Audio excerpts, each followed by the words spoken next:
So now 197 communication limited यानी कि Paytm limited अब देखिए 380 का प्राइस आ चुका है और लग चुका है लोअर सर्किट। वापस से शुरुआत हो चुकी है गिरावट की। ऐसे में प्राइस कट हो चुका है, बहुत ही छोटा सा प्राइस रखा गया है, यानी कि यहां से ऑलमोस्ट 30% की और गिरावट हो सकती है। इस प्राइस से 30% की गिरावट हो सकती है, इतना यहां पर प्राइस कट किया गया है। तो ऐसे में क्या हमें पेटीएम को किस जगह पर बाय करना चाहिए, सबसे पहले ये व्यू बनाना चाहिए। उसके बाद क्या ये 100 रुपए के नीचे आने वाला है, क्या रीजंस है और आरबीआई क्या कह रहे हैं, इस बात पर जरा जोर देना चाहिए। तो सबसे पहली बात तो यहां पर जो है प्राइस कट की बात करते हैं तो यहां पर 275 रुपीज का प्राइस से यहां पर जो है रखा गया है।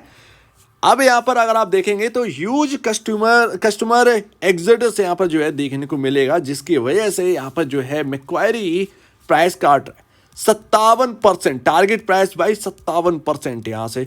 सो दैट यहां पर आपका 275 रुपए का प्राइस रखा गया है। तो ये सबसे बड़ी खबर है, यानी कि अपने बुक वैल्यू के पास पेटीएम की वैल्यू रखी जा रही है, इस बात को समझना जरूरी है। दूसरी बात, पेटीएम जो है वो गवर्नमेंट का यहाँ पर वेट कर रहे हैं नोड आने का कि इन्वेस्टमेंट कर दिया जाए पेटीएम पेमेंट सर्विसेज के अंदर। तो अभी गवर्नमेंट नोड का इंतजार कर रहे हैं, बट हम जानते हैं कि यहाँ से कुछ भी नहीं है, क्योंकि आरबीआई ने यहाँ पर एक बड़ी बात कह दी है। आरबीआई सीधे से यहाँ पर कह रहे हैं कि दोबारा रिव्यू करने की हमें नीड नहीं है, हमने कोई ये हंसी मजाक में फैसला नहीं लिया है, हमने बहुत ही सोच समझ कर लंबे टाइम बाद एक डिसीजन लिया है जिसके ऊपर हम जो है एक कायम यहां पर रखेंगे। तो आरबीआई का जो एक बॉडी लैंग्वेज है वो बता रहा है कि आरबीआई इस वक्त सख्त है बहुत ज़्यादा। एफएक्यू यहाँ पर जो है आपका यहाँ पर जो है इस हफ्ते आपको समझ में आ जाएगा, और मेरे ख्याल से एफएक्यू से आपको कोई क्लू मिलेगा नहीं बहुत बड़ा, जहां तक पॉसिबिलिटी है वहां पर अगर आप देखेंगे तो एक प्रेशर भरा एफएक्यू रह सकता है। इसके साथ साथ गवर्नमेंट जो है वो एग्जामिन कर रही है चाइना से जो फ्लो आया था उसके ऊपर। अब ये प्रॉब्लम ही प्रॉब्लम है, यहाँ पर चाइना की जो इन्वेस्टमेंट आए थे पेटीएम के अंदर उसकी जांच हो रही है। तो कहीं ना कहीं रुख जो है वो गवर्नमेंट और आरबीआई का एक बड़ा यहाँ पर जो है स्टेप लिया गया है, ये तो बात यहाँ पर समझ में आ रही है। इसीलिए यहाँ पर जो है 52 वीक लो आप कह सकते हैं, या कहें ऑल टाइम लो दोबारा यहाँ पर जो है हिट कर दिया गया है। बार बार ऑल टाइम हाई आ जाता है, बट उसका कोई रीज़न नहीं है, ऑल टाइम लो पर ये स्टॉक हमें देखने को मिल रहा है। ऐसे में यहाँ पर अगर मैं ऑलरेडी आपको बता चुका हूँ पेटीएम पेमेंट बैंक जो है अगर ये हाथ से निकल भी गया तब भी यहाँ पर बचता क्या है उस पर ध्यान देना चाहिए। इसके साथ साथ मोबीक्विक की जो वैल्यूशन है वो अब कितनी है आईपीओ से पहले, ये आपको पता होना चाहिए, क्योंकि अगर पेटीएम पेमेंट बैंक का बिजनेस इनके हाथों से छीना जाता है, हटता है, किसी और बैंक के हाथ में जाता है, तो यहाँ पर जो है वैल्यूशन क्या रह जाएगी। लेकिन एक बात और नोट करने वाली है, ओवरसोल्ड जोन में है स्टॉक। कल 25 का आरएसआई था, आज 10% के करेक्शन के बाद ये आरएसआई 20 के अराउंड आ चुका है। 20 के अराउंड आपका आरएसआई आ चुका है, यानी कि अगर पैनिक और देखने को मिला तो कितना देखने को मिल सकता है, ऑलमोस्ट यहाँ पर है 30% का इस प्राइस से, यानी कि मैक्वायरी का प्राइस आ जाएगा आपका, वहां पर कहीं ना कहीं खरीदारी लौटेगी। वो बहुत ही वहां पर ना, अगर कोई एक खरीदार है तो वहां पर देखिएगा, वहां से पैनिक नहीं बनेगा, क्योंकि 10-12 के आरएसआई से आप देखेंगे तो बाउंस यहां पर जो है स्टॉक करते हुए नजर आते हैं, हाईली बाउंस करते हुए नजर आते हैं। ऐसे ही कहीं ना कहीं पेटीएम के साथ भी हो सकता है। तो यहाँ पर 3 दिन का इंतज़ार आप करिए, 3 दिन में आपको समझ में आ जाएगा कि क्या होना है। बाकी एफएक्यू जो है आरबीआई रिलीज़ करेगी वो यहाँ पर बहुत इंपॉर्टेंट है, लेकिन कहीं ना कहीं प्रेशर जो है उसमें भी दिखेगा। तो देखिए सिंपल सी बात ये आपको समझनी है। ऑलरेडी मैं आपसे कह चुका था, जिस दिन इसके अंदर बाइंग लौटी थी ना, ये पहला दिन, उसके एक दिन पहले मैंने आपसे कहा था कि कल के दिन जो है वो खरीदारी लौट सकती है। वो खरीदारी आई, लेकिन वो टिकेगा या नहीं टिकेगा ये भी मैंने कहा था। तो वो चीज़ ना आपके सामने होती हुई दिखी है। अचानक से आप डिमांड कर देंगे कि रिकवर हो जाएगा, कैसे हो जाएगा जब इतनी बड़ी बात चल रही है, कैसे हो जाएगा? हर उछाल में बिकवाली की बात है। तो वो यहाँ पर है, मामला सीरियस है, मामला सीरियस है। ऐसे में अगर पेमेंट बैंक का बिजनेस इसके हाथ से जाता है, पेटीएम पेमेंट बैंक का बिजनेस हाथ से जाता है, तो क्या बचेगा आपका? मोस्ट इंपॉर्टेंट चीज़ है, उस पर फोकस करनी चाहिए, यानी कि क्लाउड, जो कि 2019 में स्टार्ट किया गया था। 2019 में क्लाउड का बिजनेस स्टार्ट किया था, जो कि अभी रनिंग में है और बढ़िया दिखा रहा है अपने प्रदर्शन। पहली बात। दूसरी बात, आपका जो है एक ऐप बचेगा, उसके अंदर आपका पेमेंट बैंक शायद होगा या नहीं होगा, ये तो बात की बात है, बट उसकी जो वैल्यूएशन है वो आप मोबीक्विक की देखेंगे तो अराउंड 8,000 करोड़ का एक वैल्यूएशन जो है वो मोबीक्विक का इस वक्त देखने को मिल रहा है। तो अगर इतना हुआ तो आसपास यहाँ पर जो है ना, अगर यहाँ पर 30% की गिरावट आई तो अराउंड यहाँ पर जो कि मोबीक्विक से बड़ी कंपनी है पेटीएम, तो यहाँ पर उसके मार्केट कैप से थोड़ा मार्केट कैप हायर साइड रहेगा। 30% की अगर यहाँ पर गिरावट आ गई तो कितना मार्केट कैप रह जाएगा, अराउंड यहाँ पर जो है 18 से 17 हजार करोड़ रुपए का मार्केट कैप रह जाएगा। तो ऐसे में आपको यहाँ पर जो है क्लाउड का बिजनेस मिलेगा। मेरे ख्याल से आप जो है ना, अगर ये 30% की गिरावट ये 275 रुपये दिखे, वहाँ पर आप जो है, अगर आप पेटीएम के अंदर प्योर रिस्क लेना चाहते हैं, क्योंकि न्यू एज कंपनी है, रिस्की रहने वाला है, बैट बिल्कुल रिस्क होगा, बट यहाँ पर जो है वहाँ से कहीं ना कहीं आपके फेवर में आएगा चीज़ें, वहाँ से कहीं ना कहीं आपके फेवर में आती हुई चली जाएंगी।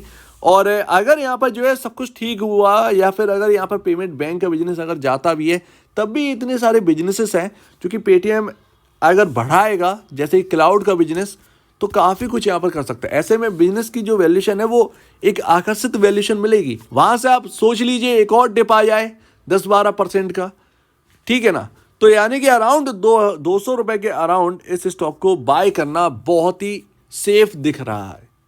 एक मोबीक्विक की वैल्यूएशन के हिसाब से अगर देखें तो एक सेफ बेट दिख रही है। अब ऐसे में जो पुराने निवेशक जो फंसे हुए होंगे वो थोड़ा सा डर रहे होंगे, लेकिन आपको पता ही होना चाहिए कि न्यू एज कंपनी है ये, और ये डर शायद ये बढ़ाइए मत डर, उसका कोई रीज़न नहीं है।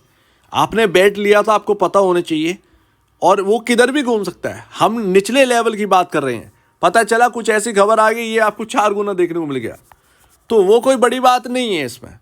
वैसे भी यूपीआई के बिजनेस से कुछ हासिल नहीं हो रहा है कंपनियों को, बहुत ज़्यादा यूपीआई का बिजनेस से कुछ हासिल नहीं हो रहा है बड़ा। ये जो भी चल रहा है ये सब आपका चल रहा है, जो लोन बांटे जा रहे हैं वो ज़्यादा ग्रो कर रहे हैं, वो ज़्यादा यहाँ पर जो है पैसे जनरेट कर रहा है।